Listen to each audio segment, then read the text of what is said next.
For a kid who grew up dreaming of the spotlight, becoming the top streamer in the world, #1 by every metric, wasn't just a win, it felt like destiny. Like the internet gods reached down and said, yeah, you. Ludwig broke records, reinvented formats, and for a moment, it felt like he was untouchable. Thank you for this award. In just 30 days, he became the internet's golden boy, stacking achievement upon achievement, building an empire that seemed destined to rise forever. I thought from then on, I was gonna be the biggest streamer in the world. But there was just one problem. The game of social media is broken. Think of it like Jenga, where every success, every viral hit, every milestone adds another block to the tower. And the higher you go, the closer you are to collapse. You see, Ludwig wasn't just chasing the views. His entire self-worth was measured by them. And that's the trap you see over and over. Creators climb to the top, crown themselves kings, and then burn out trying to reverse the fall. But Ludwig realized something that most don't. If you don't like the game you're playing, change the rules. Okay, so just a quick note here, we started working on this video about a month ago, and we were almost done editing it right around the same time as the Beerio Kart stream. What happened there and how certain things were handled was definitely disappointing, but with that being said, this video isn't about that. We made this video before any of that happened, and after a lot of debate, we decided to not shelve it, because we still believe in the story that it tells, and we think it's worth sharing. But if you are looking for videos that address the Beerio Kart situation directly, I'll leave a few linked down below in the description. But this video really just focuses on Ludwig's story before any of that, so we hope you can still enjoy it.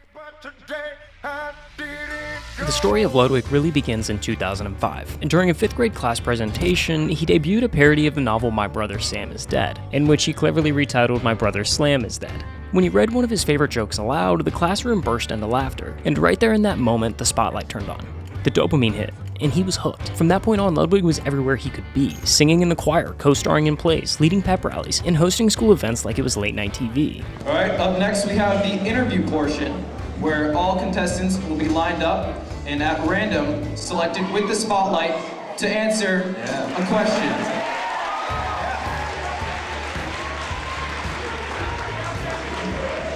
Hey Ben, how's it going? Good. Ben, I'm gonna throw you one and I just hope it doesn't go south. What is your favorite website? We are in school, right? Shouldn't start with a P. As video sharing platforms gained momentum, Ludwig brought his passion online. He launched a YouTube channel under the alias The Zany Sidekick, experimenting with Call of Duty gameplay and commentary. Let's get a little revenge. Suck it, Max. You just got owned. When Vine exploded in popularity in 2013, he quickly adapted, crafting 7-second skits that perfectly showcased his sharp wit and impeccable comedic timing. Straight out of a stripper's butt crack. After high school, Ludwig left New Hampshire behind and headed west to Arizona State University. It was a new state with new faces, but the mindset stayed the same. Try everything. He was rejected from fraternities, passed over by clubs, comedy groups, a cappella groups. He kept showing up, but they kept saying no. For the first time, the stage felt far away. So, he built his own. Hey guys, welcome to Tempe Late Night. I am your host, Ludwig. A bunch of misfits, all turned down from that same ASU comedy group, got together and formed a rival. They called it Tempe Late Night, a scrappy little comedy group with an audience of 0. Sex is like Bob Ross. It's not premature ejaculation. It's just a happy little accident. The build was slow, but by the end of the year, Tempe Late Night began selling out shows, packing out seats. It had far transcended what the rival comedy show had ever achieved, taking the throne of the top comedy group on campus. Now, throughout all of this, Ludwig's dream was always the same. Late nights, a live audience, and his name in the lights. Think Fallon, Kimmel, or Letterman. The career of his dreams was to host a talk show. But somewhere in the middle of his junior year, fate threw a wrench in his Hollywood blueprint. It came in the form of a plastic relic from 2001, a Nintendo GameCube disc titled Super Smash Bros. Melee. What started as a casual hobby turned into a full-blown obsession. He'd spend infinite hours learning the mains, learning how to ledge lash. He discovered competitive Melee tournaments streamed on this little platform called Twitch, and he started watching, then studying. He got better than his friends and decided that wasn't enough. He wanted in, so he hit the road. Local tournaments, hotel bar rooms, folding chairs, and CRTs. This was the minor leagues of competitive Smash. And here's how it worked. Once you got knocked out, you had 2 choices. Pack it up or pick up a mic. And Ludwig didn't win much, but damn could he commentate. Just waiting for Axe to get this 3-1. It really started at Runback 2017. He called matches with an infectious energy, cracked jokes that actually landed, and filled every silence like it owed him money. If a quiz is a quizzical, what's a test?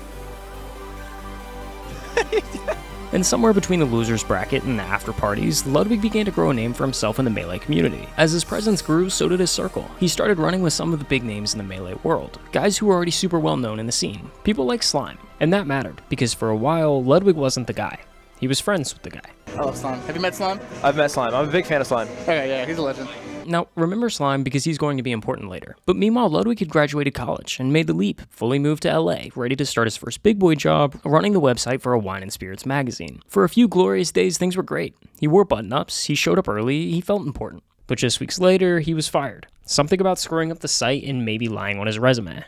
I moved to LA for this job. I don't have anything. This would become a recurring theme over the next few years. A weird, wobbly balancing act between this Melee thing and paying rent. How do we finesse this guy to get jobs at NBC? Yeah, we're both writers. We need jobs. Slime and Ludwig had quickly became a fan-favorite duo in the Melee scene. Their chemistry on commentary was electric, and after a guest spot on Slime's Bad Melee podcast, Ludwig caught the bug. He figured, hell, why not try out this streaming thing on his own? Alright, 160. And honestly, his first few streams went surprisingly well. A dozen or so loyal Melee heads would tune in, keep the chat alive, and hang out for a few hours. Not bad for a guy figuring it out on the fly, but Twitch remained on the back burner. Every time Ludwig landed a new job, Snapchat, Best Buy, or wherever, streaming took a backseat, because dreams are cool, but rent's due on the first. Still, the itch never left, so he made a deal with himself. Stacked $10,000 in savings, enough to float a few months of full-time streaming. That was the goal. And after landing a head of marketing gig at a vaping startup called IQ Vapes, Ludwig started shoveling cash into that fund. But late 2018 changed everything. There was a Melee event in Las Vegas, Scar vs. Fendi. Big names, high stakes. Guy, I want to bet on it right now. Ludwig was on the mic and it was lightning in a bottle. The stream popped off, the YouTube VODs went viral, and the entire Melee community took notice. No, he did. Oh my God! Then came the Hotels.com commercial that featured Ludwig, which was like kind of random, but whatever. What's up, gamers? Ludwig's a gamer. No, I'm a professional gamer. Then came the roast of Hugo Gonzalez, another Melee legend. Ludwig took the stage, mic in hand, zero hesitation, and he murdered. Again, viral. And suddenly, Ludwig stopped caring about the 9 to 5, started prepping his stream work during work hours. He showed up late and clocked in mentally somewhere else. Eventually, in early February 2019, he was fired. The savings account was still shy of the target, and the timing, a disaster like always. But the walls were closing in. The gun was pressed against the back of his head. If Ludwig wanted to become an entertainer, it was now or never. So starting today, I have left my job and I will now be streaming full-time on twitch.tv/Ludwig Ahgren. In his first full month as a streamer, Ludwig really just stuck with what he knew: Super Mario, Pokemon, and other closely related games. Day after day, he went live and began to build a bit of a following. By the end of the month, the stats were honestly pretty solid. He streamed for a total of 145 hours, averaged 251 viewers, and made a little over $2,800. A great start at his new job. Now from this point forward, I'd say there were 3 big booms that really skyrocketed Ludwig's online career. And the first was in June of 2019. We have 2 off-limit things you guys aren't allowed to talk about. 1, chest hole. 2, the pimple, okay? That's it. It's ringing. I heard you have a chest hole. What the chat? Cutie Cinderella was a fellow Twitch streamer who at the time was actually a bit more well known than Ludwig. And as you longtime fans may already know, they to this day have remained close friends. Now, let's be clear, this stream wasn't a viral explosion moment, but it was the spark, the start of a pivot. Ludwig began shifting away from purely Melee-centric content, and leaning into a wider range of ideas that showed off his personality and charisma. Story times, over-the-top reactions, and monumental series like Letting Chat Spend My Money and Try Not to Laugh. I can never wear this in public! The summer of 2019 was a huge swing in momentum, and by December, Ludwig had cracked over 3,000 average viewers and amassed more than 125,000 Twitch followers. I've literally gone up 100 viewers saying nothing, just sitting in the just chatting section looking all cute as hell. 2020 kicked off with an unexpected boom, not just for Ludwig, but for content creators across the board. The breaking news: stay at home. That is the order tonight from 4 state governors as the coronavirus pandemic spreads. COVID sucked, there's no doubt about it. But while the world shut down, the internet lit up. Twitch didn't just grow, it exploded, practically tripling overnight. And Ludwig, he was strapped in and ready to ride the wave. His breakout moment came with PogChamps, an online chess tournament hosted by Chess.com that turned Twitch into the world's nerdiest coliseum. 16 streamers, names like XQC, Moist Critical, and of course Ludwig, duking it out for a $10,000 prize pool and digital bragging rights. PogChamps caught fire. Overnight, it became the event on the internet. Ludwig got knocked out of the top bracket early, sure, but the real show started in the loser's bracket. You want to do a little side wager? I'll give the 100 subs if you beat me. Easy money. He clawed his way to the semifinals, where he took down XQC and then hit the grand finale, a face-off with Moist Critical.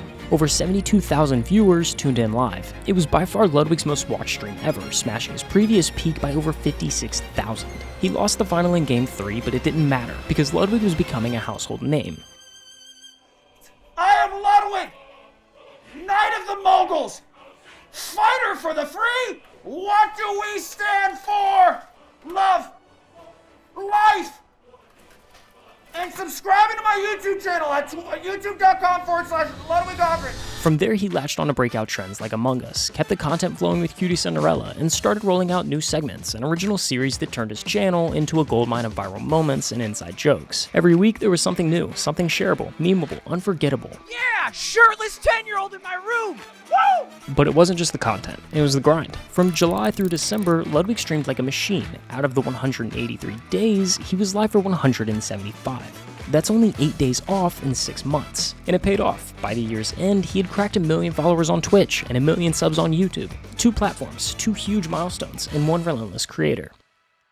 Then came February, and that streak ended. You see, Ludwig had planned a quick vacation, a quick visit with family back home, and a ski trip in Maine. Time to chill, relax, reset. But on the first night, things went sideways. His appendix had nearly burst. Emergency surgery, the whole 9 yards. Everything went fine, thankfully, but he was forced to take a few weeks off. When he finally returned, something was off. The numbers dipped. Viewership slid. Not catastrophic, but definitely noticeable. Maybe it was the fear of going back to a normal job, or maybe it was ego. But either way, something inside of Ludwig snapped. Because what he did next didn't just bring the viewers back, it made history. Boys, today, for the first time ever, we are going to do an Uncapped Subathon. So for those of you not familiar with Twitch or streaming in general, a subathon is a special kind of marathon live stream on Twitch, where the length of the stream increases every time someone subscribes to the channel. On Twitch, a subscription, or sub, is a paid monthly support tier, generally costing about $5, but it gives viewers perks like ad-free viewing, exclusive emotes, and badges, plus it directly supports the streamer financially. Now, typically streamers put a cap on their subathon, meaning no matter how many subs roll in, the stream ends at a set time. But Ludwig, he didn't bother with a cap. His stream would keep going for as long as chat kept feeding the timer. Here's how it worked. Every new sub added 30 seconds to the stream, and when he first hit go live, the clock was set at 30 minutes. That's it, half an hour. Just a few minutes later, the timer had already climbed to 2 hours, 12 minutes, and 35 seconds. Quick math for you, that translates to 193 subs and roughly $965 in just minutes. For the next 31 days, Ludwig lived on camera. Every moment, every mundane detail of his life was shared with tens of thousands of viewers. He gamed, he cooked, he worked out, he showered in shorts, thank God, and he slept. But even when he slept, the stream didn't stop. Every time Ludwig went to bed, he'd wake up finding the timer even longer than before. 30 hours, 40, 50. The thing says 60 hours, which seems a little high. By day 10, Ludwig wasn't just streaming. He was dominating the internet, the most watched man on Twitch, and all he was doing was living his life. After 2 weeks, the subathon had outgrown its humble beginnings, and with no end in sight, Ludwig and the team decided to cut the time added per sub in half, from 20 seconds down to just 10. And yet, the timer would not die. Even when Ludwig stepped away, leaving the stream in the hands of his friend Slime, the audience only grew. Slime hosted chaotic trucking simulators in full Bass Pro cosplay. The boys ripped for hours, and it was so stupidly fun that viewers were more hooked than ever. By early April, Ludwig's subathon had crossed into uncharted territories. Donations spiked, viewers rallied, and eventually Ludwig and the team decided to hard cap the stream at 31 days. And because of that, a new goal emerged: to break the record. On April 13th, with the timer no longer extending and tens of thousands watching, the number ticked upward. Ludwig had officially become the most subscribed Twitch streamer of all time. The last few hours were surreal. Tension gave way to nostalgia. The race car bed was destroyed in celebration. Donations poured in, not for time, but for charity. Ludwig pledged over $350,000 to causes like St. Jude's and the Humane Society. Then, as the timer hit 0, Ludwig sat quietly in front of his camera. No grand finale, no gimmicks. Just a salute and a screen fading to black for the first time in a month. The subathon pulled over 283,034 active subscribers, generated millions of hours watched, and launched a new format that many would imitate, but few would ever match. It was a once-in-a-lifetime moment, and Ludwig knew it. The thing no one tells you about blowing up online is what comes next. Everyone's ready for the rise, the subscribers, the headlines, the attention, all focused in one direction: you.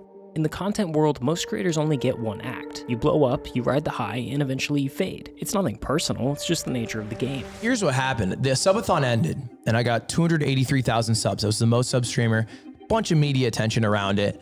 I had the highest viewers I've ever had, 200,000 people watching live at one moment. The most subs anyone's ever had ever. I was like, dope. I cried from joy. And obviously, like, for that month, I was like the biggest Twitch streamer. And I thought after that, I was like, I made it. Red carpet, all right, paparazzi. I thought from then on, I was gonna be the biggest streamer in the world. And I wasn't. I fell off drastically, like crashed down to almost less than I had before I even did the subathon. I had the biggest fall off anyone's ever had, in fact, on Twitch. I went from 280,000 subs to 0, which no one's ever done. But Ludwig wasn't interested in being another character in that game. Instead, he decided to take the controller and make his own. Post-subathon, there was also a moment where your Twitch contract ends. Yeah, the subathon had kind of wrapped up and the contract was ending, and I started to talk to Twitch, and we chatted. It didn't feel like Twitch wanted me as much as I thought. Maybe they should. Maybe self-righteously, I thought like they should want me. I'm the most subbed guy. Yeah. And I started to rethink if I wanted to be on Twitch. I would still have viewers if I was bald. No, you would not. Yeah, people like me because I'm witty and I'm bilingual. Yeah, so am I. No, you're not. Yes, I am. Oh yeah? What language you speak? American Sign Language. Prove it. Thank you. Everyone knows that. Cat. That was kind of impressive. Father. You know what poop is? Huh. It's pretty much the same one. Yeah, it's just like a different color. Yeah. Just want to take that home? Let's go. Yeah. Ludwig didn't see his YouTube deal as a platform switch. He saw it more as a blank canvas. Not the kind you see in a museum where the final painting is already a perfectly crafted Mona Lisa, but the kind you use when you're about to watch a Bob Ross how-to because you don't know the first thing about painting. YouTube, I mean, they make you feel like you're having drinks with your buds at the table. And so talking with them more and more, I started to feel better about it. With YouTube backing him, he suddenly had the freedom to try anything, and that's exactly what he did. He wanted a space where he could talk about whatever he wanted. No chat weighing in live, no stress of getting banned on his main channel again, and somewhere he felt comfortable uploading videos that would help him in creating content. And this is the first time I've ever said this, but the reason that I created this channel in the first place is because I thought that I was going to start uploading videos on a different channel than the channel that I was live streaming from when I started my YouTube contract. And what it started to develop into is this channel became a place where I honed a skill that I was incredibly bad at, which is offline recordings. Every Mogul Mail upload was a surprise. There was everything from life advice to personal updates to commentary about creator slop. This is awkward, because this is 21 Savage, who just released an album with Drake, scamming Aiden Ross out of thousands of dollars when he's worth eight something figures. It's a crazy thing to do even if you're not rich, but it's just extra levels of crazy when you are that rich, that famous, and also in front of 100,000 people. At the same time, he was giving away pieces of the empire that he had built throughout the years, and he wasn't handing out pieces in charity, but in loyalty. Earlier that year, Ludwig and his friends Nick, Aiden, and Slime started The Yard. I had an idea. We get our shit together, and we make a podcast. So, what about calling it The Yard? Okay? Well, that's Okay. good. I don't know. That's good. I like that a lot. That's a Hey, good you like put it? her there. Okay. You did great. How do you do this all the time? You did great. Another good idea out of Ludwig. I don't know. How do you always do it? How do you always do it? I like it. Just do it. Just get started. Yeah, All right. right. The Yard was his way of saying thank you, because for Ludwig, those three guys were more than just friends. They had been there before the spotlight ever found its way to him, and instead of leaving them behind, they sat down in a couple of lawn chairs, turned on the mics, and talked like the cameras didn't exist. And it popped, with every episode getting hundreds of thousands of views and a Patreon with almost 59,000 members. The Yard was printing more money than Ludwig knew what to do with, so splitting the near $250,000 a month only felt right. It wasn't just a podcast, it was profit sharing disguised as a hangout. But Ludwig didn't want to just make things, he wanted to enable others to do the same, to help creators whose ideas were bigger than their budgets. I started a company called Offbrand with the idea of making events for not just myself, but other creators. Offbrand Studios was officially launched on September 27th, 2022, with big expectations for the future. Now, event production is no easy task. The logistics, live problem solving, and massive behind-the-scenes efforts make it a constant challenge. Lucky for Ludwig, he had experienced employees lined up at the door. There were multiple people staffed from his own company, Mogul Moose, and even Beyond the Summit, the same production company that he worked with throughout his entire career. Now, for those of you who don't know, Beyond the Summit was a production company that played a huge role in shaping the culture of esports. They held events for games like Dota 2, CSGO, Rocket League, and of course, both of the Super Smash titles. It was known as a community-driven company that cared equally about the fans and the players. But with the esports community taking a tumble, they were eventually forced to shut down in early 2023. But Offbrand wasn't trying to be Beyond the Summit. Its goal wasn't to just host gaming tournaments, it was to challenge the norms of live streaming. For example, XQC's gaming show Juiced. Juiced was a game show where contestants would compete in games of wit and athleticism to win the final prize, which was basically to not get juiced. It wasn't a brand new idea, but for streaming, it was. And sure, the actual event was a little scuffed at the beginning, but for it being Offbrand's first one, it was considered a success. Riding the success of Offbrand, Ludwig's mindset was to do one thing: take streaming to places that couldn't even be imagined. What's chess boxing? The coolest sport ever, dude. What? It is one round of chess, and then you switch for one round of boxing. And you alternate until somebody wins by checkmate or knockout. The internet was split, one half eager with anticipation and the other laughing.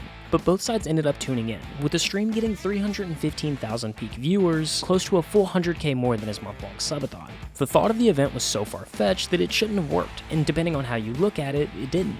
The chess boxing event lost close to $150,000 of Ludwig's own money, but it wasn't about profit, it was about what was possible, and that same thought process persisted through every event. This was the coolest event I've ever been able to do, and I hope it was worth your time. From the Streamer Games, a multi-day competition that felt as if the Olympics had a YouTube channel. We won Ludwig Streamer Games, okay? Everyone's gonna call it rigged. It's not rigged. To the Creator Dodgeball Tournament, it became evidently clear that everything Ludwig did had to be one thing: different.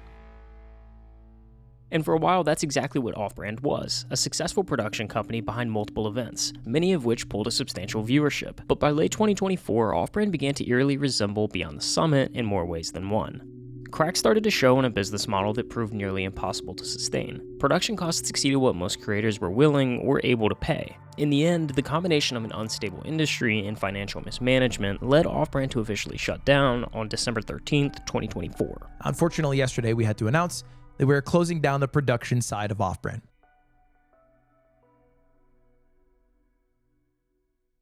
In a space obsessed with being bigger, faster, louder, Ludwig's secret weapon is that he's never pretended to be anything that he's not. It's not talent, plenty of people are talented. It's not discipline, he streams maybe 4 hours a day. My ideal dream is that I stream 4 hours, 6 days a week, right?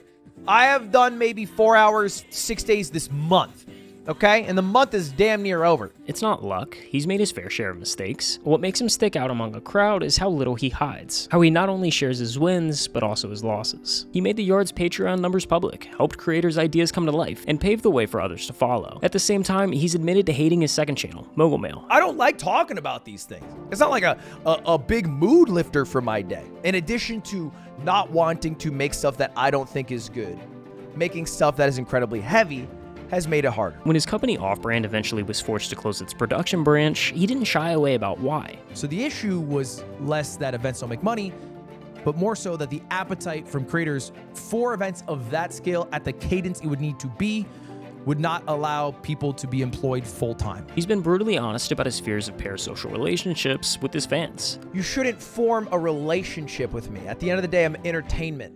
If I stop entertaining, you stop watching. That's it. A lot of creators lean into parasocial relationships, acting like the chat is just one of the boys, and if they ever met in real life, that they would be the best of friends. But in actuality, none of your content creators, your favorite ones, including me, are your friends. He pushed the narrative that you don't really know your favorite creator, and that's okay. Yeah, I feel like even coming on this show could promote social relationships if I'm being too real.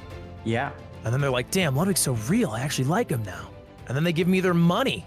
And they're like, I love you, and then they're my DMs, Dr. K. Even on stream, he isn't playing up an online character. Some days he shows up with no plan, no prepped content, no setup bits that have to be executed at a certain time. He'll play a random game, react to other creators' videos, or ask chat what they want to do. Now, don't get me wrong, sometimes it can be less than thrilling, other times it can be hilariously entertaining, but it's always authentic. Because unlike so many creators obsessed with maintaining the illusion of control, Ludwig seems fine admitting that he doesn't always know what the hell he's doing. So how are you finding fulfillment in other areas of your life then? You said your girlfriend, you said your job, helping out other people. Let's get down to like some specifics of what you've seen make a measurable difference on your happiness. Seeing everybody at the office gives me a lot of joy, and making a cool show and then doing the picture at the end where we all group up. I've become an old man in some ways. Like the things that make me the most happy in my day-to-day outside of like personal relationships is like getting a coffee, walking and going to watch the sunset. I think that I find peace in those things. At the end of the day, if anything bad happens in life, someone else had it worse. And I think that you can just look at the positives. If I believe that I'll fall off and everyone will fall off, then why have ego in viewership? Why not just ride it out as best you can for however long the ride lasts? Okay, so you're just assuming that things are going to fall apart at some point. It also sounds like falling apart doesn't really sound like falling apart. Like things will end, but there's like a connotation with falling apart that you don't really lean into too much. Yeah, I mean, like, I don't know how it'll end. It could end very gracefully and beautifully. It could also be you know, my terabyte hard drive of me saying slurs that gets leaked. Whatever it is, less gracefully. But I think either results, it would work out.